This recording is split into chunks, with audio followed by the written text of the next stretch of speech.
శ్రీరామచంద్రుడు ఈ రోజున అయోధ్యలో ఊరికే వచ్చి కూర్చోలా. అది త్రేతాయుగమైన ఇది కలియుగమైన ధర్మము దాని ప్రవర్తన ఒకే రకంగా ఉంటుంది. ఎలాగో తెలుసా?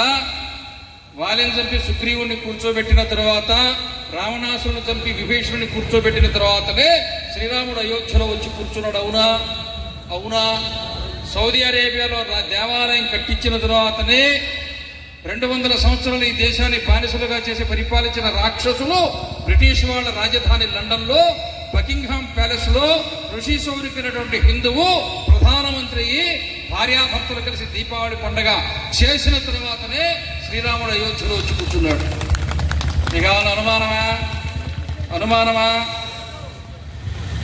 మరి ఇవన్నీ తెలుసుకోవాలా వద్దా? ఏం జరుగుతుందో తెలుసుకోవాలా వద్దా? ఎందుగా తెలుసుకున్న తర్వాత నువ్వేం చేయాలో నీకు బోధపడితే నువ్వు ఆ రకంగా చేస్తావు. కాబట్టి అన్ని తెలిసిన తర్వాత దేశం అంతా బాగుంది నిద్రపోవడానికి కాదు. మొదలైన హిందువులు వీళ్ళతో చాలా జాగ్రత్తగా ఉండాలి. ఎందుకంటే 18 అక్షోహిణులు సైన్యం అటు ఇటు నిలబడి యుద్ధం చేస్తుంటే పక్కన నిలబడి యుద్ధం చూసి ఏం బాగా యుద్ధం చేశారని సాయంత్రం ఇంటికి పోయి అన్నం తిని పండుకోపోయిన జాతిది. అర్థమైందా? యుద్ధం చేస్తే చూస్తే కూడా వీళ్ళు పెద్దగా పర్వాలేదు. 2.5 గంటల సినిమాలో ఫైటింగ్ చూసినట్టే మహాభారత యుద్ధాన్ని చూసినట్టు. అందుకని అంత సులభంగా బోధపడదు వీళ్ళకి. అందుకనే శివాజీ పుట్టాడు, రాణా ప్రతాపుడు పుట్టాడు, కృష్ణదేవరాయలు పుట్టాడు, గురు గోవింద్ సింగ్ పుట్టాడు, ఛత్రసాల్ పుట్టాడు, లాచిత్ బర్ఫూకన్ పుట్టాడు. వాళ్ళందరూ చేసింది ఏందో తెలుసా? హిందూ ధర్మ రక్షణ అంటే దేవాలయ రక్షణ. దేవాలయం నిలబడితే హిందుత్వం ఉంటుంది, దేవాలయం మూసేస్తే హిందుత్వం పోతుంది. అవునా కాదా? అందుకనే హిందూ సమాజం నేడు ఉద్యమించాలి. ఉద్యమించడం అంటే ఏంటో తెలుసా? ఉద్యమం అంటే ఒక లక్ష్యం ఉండాలా, ఒక ఆశయం ఉండాలా, ఒక కార్యక్రమం ఉండాలా, అది పూర్తిగా చేసేటువంటి సంకల్ప బలం ఉండాలా, సంకల్పం చేయడానికి కావాల్సిన ప్రతిజ్ఞ ఉండాలా. దాన్ని ఉద్యమం అంటాం. రేపు జనవరి 5వ తేదీన మిమ్మల్ని అందరిని అక్కడికి పిలిచారు, కేశవపల్లికి రమ్మన్నారు. నేను కేశవపల్లిని ఎందుకు చెప్తున్నాను తెలుసా? నేనుండే భువనేశ్వరి పీఠం కూడా కేశవపల్లిలోనే ఉంది, విమానాశ్రయం కూడా కేశవపల్లిలోనే ఉంది. ఇప్పుడు హిందూ శంఖారామం కూడా కేశవపల్లిలోనే జరుగుతున్నది. మన ముఖ్యమంత్రి ప్రమాణ స్వీకారం కూడా కేశవపల్లిలోనే చేశాడు. ఎందుకు ఇవన్నీ జరుగుతున్నాయి నాకైతే తెలియదు.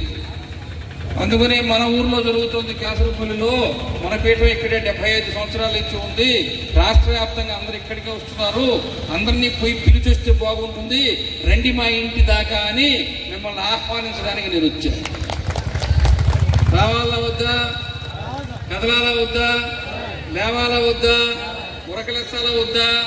కదిలించాలా వద్దా? ఎక్కువ చేయాలా వద్దా? ప్రచారం చేయాలా వద్దా? పిలుచుకురావాలా వద్దా? బస్సులు పెంచాలా వద్దా? లారీలు పెట్టకండి. పెట్టిన ఊరు ఎక్కరు. 30 ఏళ్ళ క్రితం లారీ ఎక్కిపోయాడు హైదరాబాద్లో పబ్లిక్ మీటింగ్కి. ఇక్కడి నుంచి లారీలో పోయేవాడు, కూర్చోడు పాపం.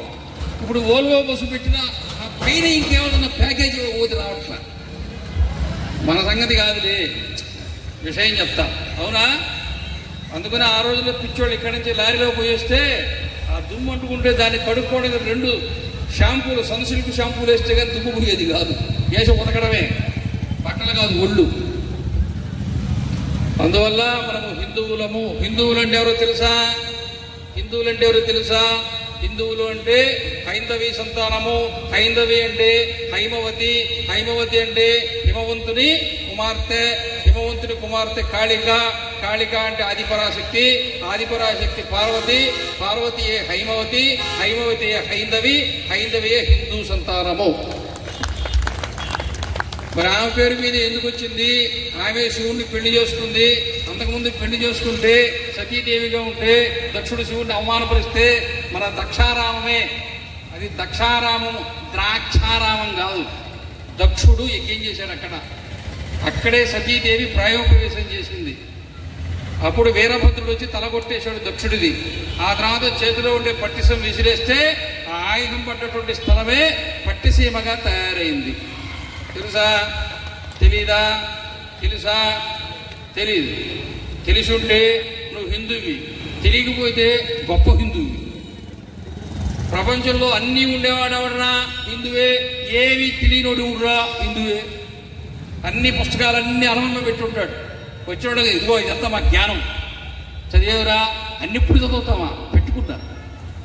పుస్తకాలు చూస్తాడు, భయపడతాడు. చదివితే ఒక రోజుతో అయిపోయేది కాదు, అందుకని చదవడమే మనేసి. దక్షారామం సతీదేవి ప్రాయోపవేశం చేసిన తర్వాత, అక్కడ అవతార పరిసమాప్తమైన తర్వాత ఆమె హిమవంతుని కుమార్తెగా పుడితే, ఆమె శివుడిని వివాహం ఆడితే మరలా ఎడబాటు ఉండకూడదని శివుడు ఆమెకు 3 ముళ్ళు వేసి పెళ్లి చేసుకున్నాడు.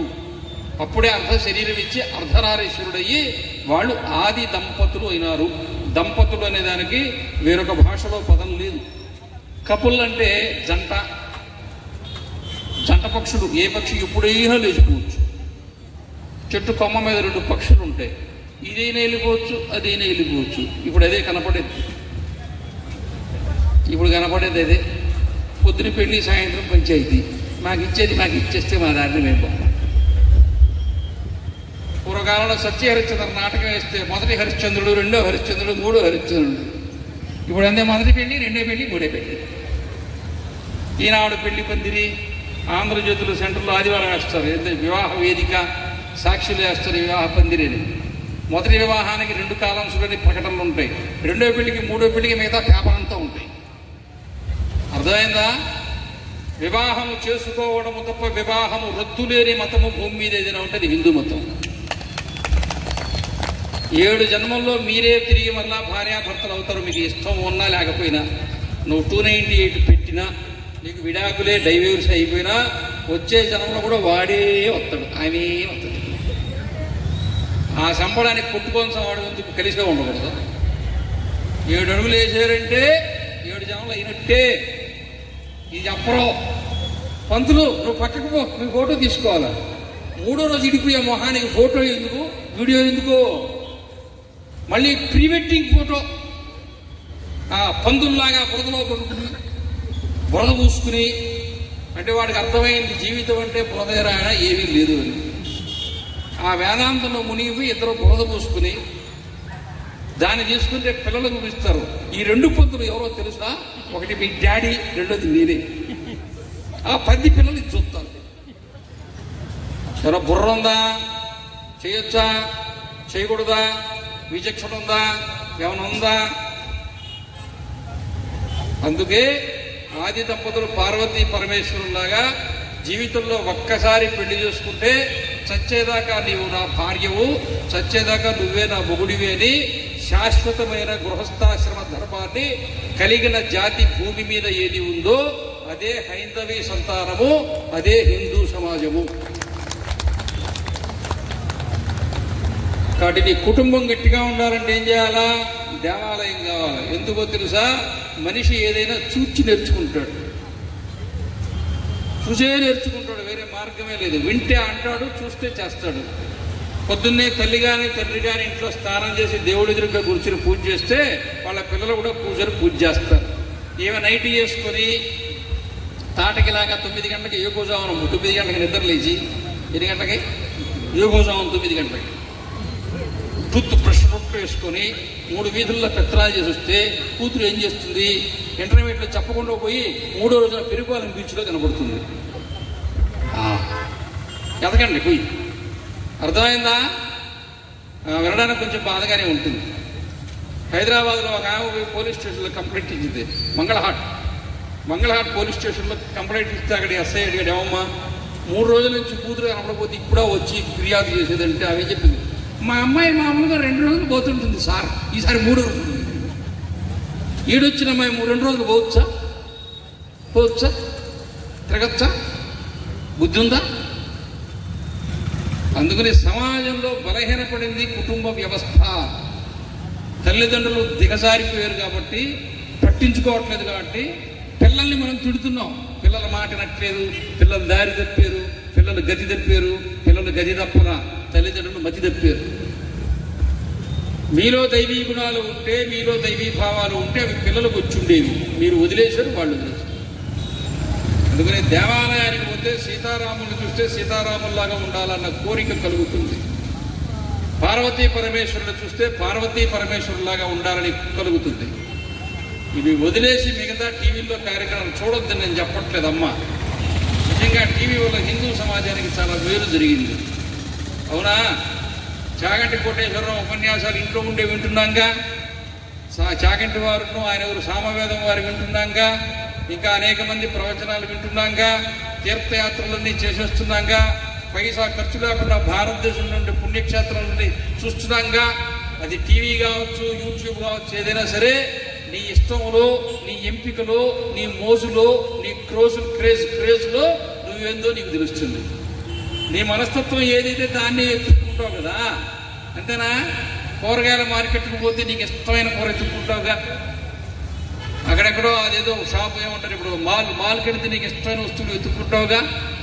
యూట్యూబ్లో నువ్వు హరికథ ఎత్తుక్కోవచ్చుగా, భరతనాట్యం ఎత్తుక్కోవచ్చుగా, కూచిపూడి ఎత్తుక్కోవచ్చుగా. ఇవేమి ఎత్తుక్కోకుండా ఎత్తుక్కుంటావు అంటే నీ వ్యక్తిత్వమే అది. నీకు అన్నీ ఉన్నాయి, ఏది కావాలంటే చూసుకోవచ్చుగా. సంగీతం నేర్చుకోవచ్చు యూట్యూబ్లో పెట్టుకొని. టీవీలో మంచి కార్యక్రమాలు వస్తే చూడొచ్చు. చక్కగా అర్థం చంపేసే సీరియలే ఎందుకు చూడాలా? మొగుడికి మందు పెట్టే సీరియలే ఎందుకు చూడాలా? పెళ్ళాన్ని నరికేసే సీరియల్ ఎందుకు చూడాలా? వాట్సాప్లో పంపించారు. ఈ వాట్సాప్ యూనివర్సిటీ అని పేరు పెట్టారు దానికి. వాట్సాప్ ఒక మెసేజ్ వచ్చింది, అది పురపాలక సంఘం.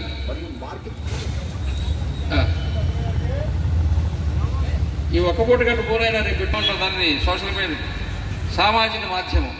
సామాజిక మాధ్యమం వల్ల ఈ రోజున వాట్సాప్ కావచ్చు, ఫేస్బుక్ కావచ్చు, ఇన్స్టాగ్రామ్ కావచ్చు, హిందువులు మన అభిప్రాయాన్ని వ్యక్తం చేసుకోవడానికి ఒక వేదిక దొరికింది.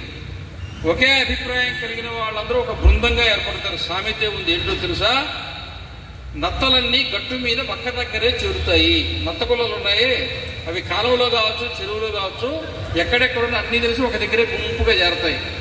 మానవ సమాజం కూడా ఒకే అలవాటు ఉన్నవాళ్ళు, ఒకే స్వభావం ఉన్నవాళ్ళు, ఒకే ఇష్టము కలిగిన వాళ్ళు ఒక దగ్గర చేరుతారు. చదివే వాళ్ళందరూ గ్రంథాలయంలో కనపడతారు, లేకపోతే స్కేటింగ్ చేసే వాళ్ళందరూ మైదానంలో కనపడతారు, నడిచే వాళ్ళందరూ పొద్దున్నే మైదానంలో కనపడతారు, ఏమంటారు వ్యాయామం చేసే వాళ్ళందరూ అక్కడ వ్యాయామశాలలో కనపడతారు, లేదంటే కొంతమంది ఊరి చివరిలో కనపడతారు. ఎవరి అభిప్రాయం వాళ్ళది, ఎవరి ఇష్టం వాళ్ళది, ఎవరి ఛాయిస్ వాళ్ళది. ఎక్కడి వాళ్ళు అక్కడికి వెళ్ళిపోతారు. ఎక్కడికి పోకుండా ఉండేవాళ్ళు ఇంట్లోనే ఉంటారు. వాళ్ళు ఎక్కడికి కదలరు. అందుకని ఎవరెవరి ఇష్టం వాళ్ళది. హిందూ సమాజానికి సోషల్ మీడియా ఒక వరంగా దొరికింది కాబట్టి ఈ రోజున చిన్న సంఘటన ఎక్కడైనా జరిగితే ప్రపంచం అంతా తెలుస్తుంది. మన హిందువులు అంటే అసలు వాళ్ళు ఇష్టం వచ్చినట్టు మాట్లాడారు. 150 సంవత్సరాల నుంచి మన దేవుళ్ళని తిట్టారు, మన మతాన్ని తిట్టారు, మన ఆచారాలను తిట్టారు, కృష్ణుడిని తిట్టారు, రాముడిని తిట్టారు, మన దేవుళ్ళని సైతాన్లు అన్నారు. ఇప్పుడు అనగలరా? అంటున్నారు. కొద్ది రోజులు అంటారు, ఇంకొక 5 ఏళ్ళు అంటారు, తర్వాత అనగలరా? హిందూ సమాజంలో మార్పు రావట్లేదా? ఎక్కడ పడితే అక్కడ వ్యతిరేకించట్లేదా? ఒక్కసారి వాట్సాప్లో వస్తే 10 గ్రామాల వాళ్ళు పట్టుకోవట్లేదా? పట్టుకుంటారు లేదా? హిందుత్వాన్ని గురించి ఇంకా ఏమైనా తిట్టదలుచుకుంటే ఇంకొక 5 ఏళ్ళు తిట్టండి, ఆ తర్వాత తిట్టలేరు. అనవగానే తెల్ల ప్యాంటు తెల్ల చొక్క వేసుకున్న కనపడ్డాడు హైదరాబాద్ నుంచి వస్తుంటే, ఆ కోదాడ సూర్యాపేట మధ్యలో చెయ్యి ఎత్తాడు.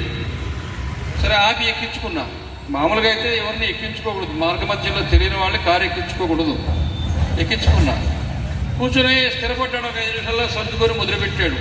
అసలు నిజమైన దేవుడు ఎవరో తెలుసా అన్నాడు ఆయన. నువ్వెవరో నాకు అర్థమైందన్నా నేను. ఆ తర్వాత చెప్పడం మొదలుపెట్టాడు. నువ్వు నాకు ఎక్కువ ఏం చెప్పక్కర్లా, నాకు అర్థం చేసుకునే శక్తి ఉంది. నువ్వు చేయాల్సిన మేలు ఒక్కటే ఉంది నాకు. ఏమిటి? మీరు అటు తిరిగే చర్చీలు కడుతున్నారు. చిన్న చిన్న చర్చీలు కట్టించొద్దు, పెద్ద పెద్ద చర్చీలు కట్టించండి. 5 స్టార్ హోటల్ లాగా ఇప్పుడు హైదరాబాద్లో కడుతున్నారు, అట్లాంటి చర్చీలు కట్టించండి. స్వామీజీ ఎందుకు మీరు ఇటు చెప్తున్నారు అన్నాడు. పిచ్చివాడ, అమెరికాలో వాళ్ళందరూ హిందువులుగా మారిపోయిన తర్వాత, రష్యా వాళ్ళందరూ మారిపోయిన తర్వాత, యూరోపులు అందరూ మారిపోయిన తర్వాత, ఆస్ట్రేలియాలో మారిపోయిన తర్వాత, ఆఫ్రికాలో మారిపోయిన తర్వాత ఆఖరి మిగిలేదు భారతదేశమే కదా. మీరు మారిపోతారు కదా, అప్పుడు అవన్నీ దేవాలయాలు అవుతాయి కదా. అప్పటికి దేవాలయాలు అట్టు ఉండాలి కదా, గుడిసెల్లో ఉంటే బాగుండదు కదా. మన స్టేటస్కి స్టేజ్కి తగ్గట్టుగా కట్టండి, మనం చూసుకుందామని చెప్పారు. భవానీపురం రాగానే ఇక్కడే దిగేస్తాను వెళ్ళిపోయి. అర్థమైందా? ఎందుకు జోక్ చెప్పారు అనుకుంటున్నారా? ఈరోజు ప్రపంచంలో వేగంగా పెరుగుతున్న మతం ఏది? అవునా కాదా? మన మత గ్రంథాన్ని, మన మత గ్రంథం కాదు, మన పవిత్ర భగవద్గీతని అరబ్ దేశస్తులు వాళ్ళ ఖర్చుతో వాళ్ళు సొంతంగా భగవద్గీత వాళ్ళ భాష మొన్న ప్రింట్ వేసి విడుదల చేశారు. అవునా? మనం వేశామా? మనం ప్రచారం చేశామా? కాదు. ఏది సత్యము ఉందో అది దానంతటది వెలుగుతుంది. సూర్యుడికి ఎవరు అగ్గిపుల్ల గీసి పెట్టక్కర్లా, నువ్వు వెలుగరు, అది వెలుగుతుంది. అర్థమైందా? నా సబ్బు కొనుక్కో, నా షాంపూ కొనుక్కో, నా నూనె కొనుక్కో, నా ఆయింట్మెంట్ కొనుక్కో అని ప్రచారం చేసుకునే స్థితిలో మన ధర్మం లేదు. మనం ఉన్న దగ్గరే ఉన్నాం, ఇక్కడే ఉన్నాం, ఎవరికి చెప్పలా, ఏమి చెప్పలా, మన పాటికి మనం ఉన్నాం. ప్రపంచమే మన గురించి తెలుసుకుని మన మార్గంలో నడవడానికి వస్తున్నది. అవునా? అవునా? కాబట్టి ఎవరెవరు ఏమేమి వేషాలు వేస్తారో, ఏమి చిందులు వేస్తారో, ఏమి డ్యాన్సులు వేస్తారో 5 ఏళ్ళు వేసుకోండి. ఆనాది కథ ఒకటే ఉంటుంది. కాబట్టి దాని కొరకే ప్రపంచమంతా హిందుత్వం వైపు చూస్తున్నది. కాబట్టి మనము ఈ దేశంలో మనము ఆదర్శవంతమైన ఆచరణాత్మకమైన హిందువులుగా నిలబడాలి. నిలబడాలా వద్దా? ఉండాలా వద్దా?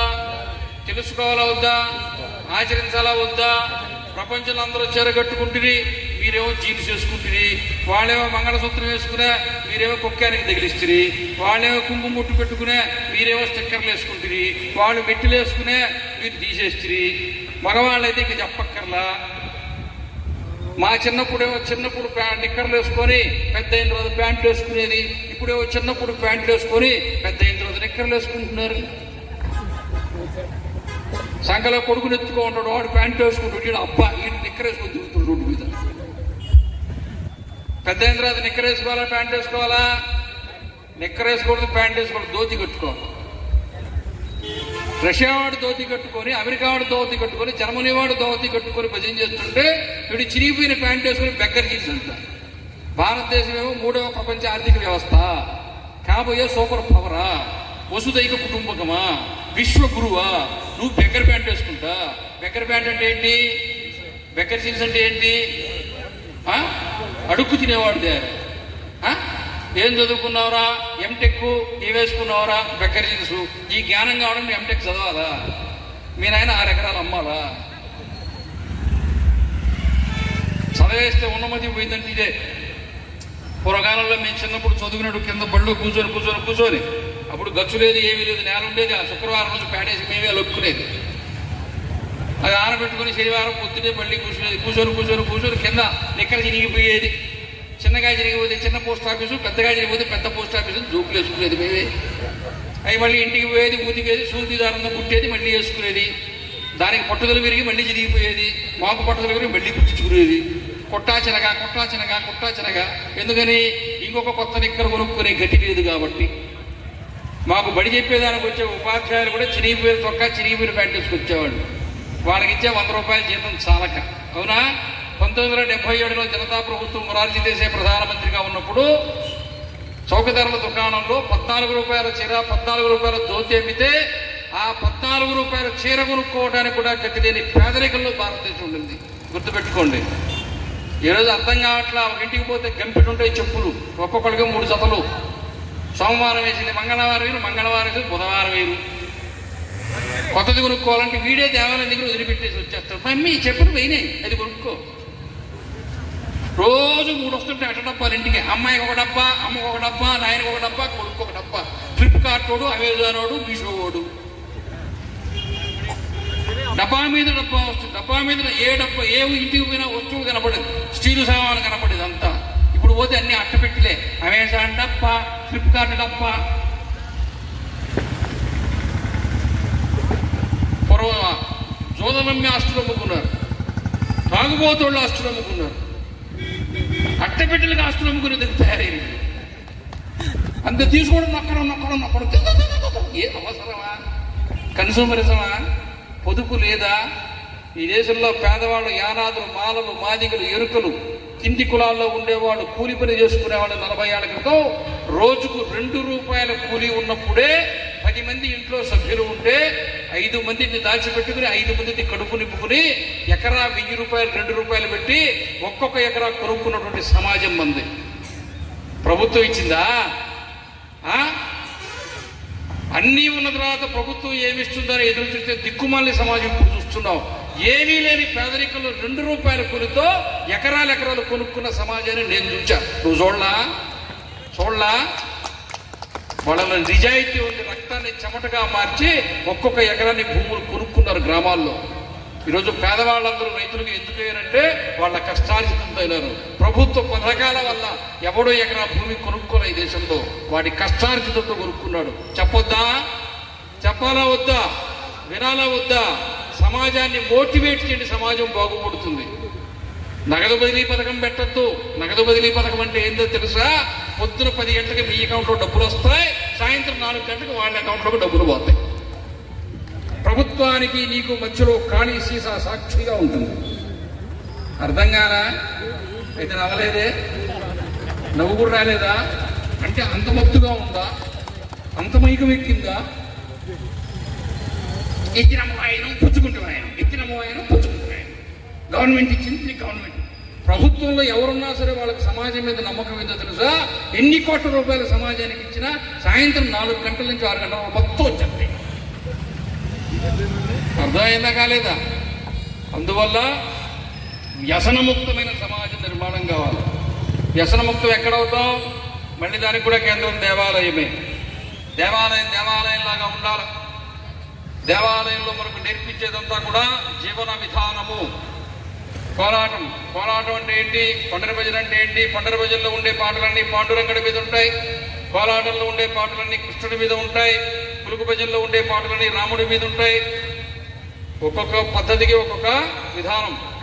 అలా కోలాటం ఆడితే సంగీతము, సాహిత్యము, భక్తి, వ్యాయామము కలిసి జీవించేటువంటి తత్వం 5 సంస్కారాలు కోలాటం వల్ల మనిషి నేర్చుకుంటాడు.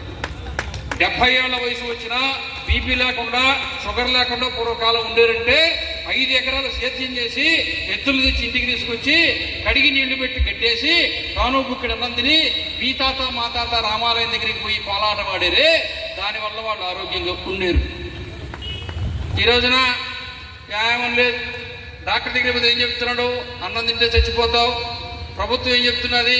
3 పంటలు పండించండి, వరి బాగా పండించండి, ప్రాజెక్టులు పెంచండి, ఇరిగేషన్ పెంచండి, ధాన్యం పెంచండి, బియ్యం తీసుకురండి, బియ్యాన్ని అమ్మండి, బియ్యాన్ని తినండి, అందరికీ ఆరోగ్యం, అందరికీ ఆహార భద్రత. గవర్నమెంట్ ఏం చెప్తున్నది? అన్నం తినండి. డాక్టర్ ఏం చెప్తున్నాడు? తింటే చస్తావు. అన్నం తిన్నావా షుగర్ వస్తుంది. ఈడేమో అన్నం తినకపోయా, ఆ గోడౌన్ ఖాళీ కాకపోయా, అక్కడేమో సంచులు లేకపోయా, చేసిన పంట కోసుకొచ్చి రోడ్డు మీద పోసా, అల్పపీడనం వచ్చా, వానొచ్చా, తడిసిపోయా, కొట్టుకుపోయా, రైతు దివాలా తీసా. అవునా కాదా? అబద్ధం చెప్పానా? ఉన్నది చెప్పానా? లేనిది చెప్పానా? జరుగుతుందని చెప్పానా? అవునా? సమాజంలో ఉండే అస్తవ్యస్త స్థితి పోవాలన్నట్టయితే, ఆరోగ్యకరమైన సమాజ నిర్మాణం కావాలన్నట్టయితే దానికి కేవలము భక్తి మార్గము తప్ప ఇంకొక మార్గమే లేదు. 8వ తరగతి, 9వ తరగతి, 10వ తరగతి చరిత్ర పుస్తకాలు చదివి దాంట్లో వచ్చేటువంటి ఒక చాప్టర్ ఏంటి?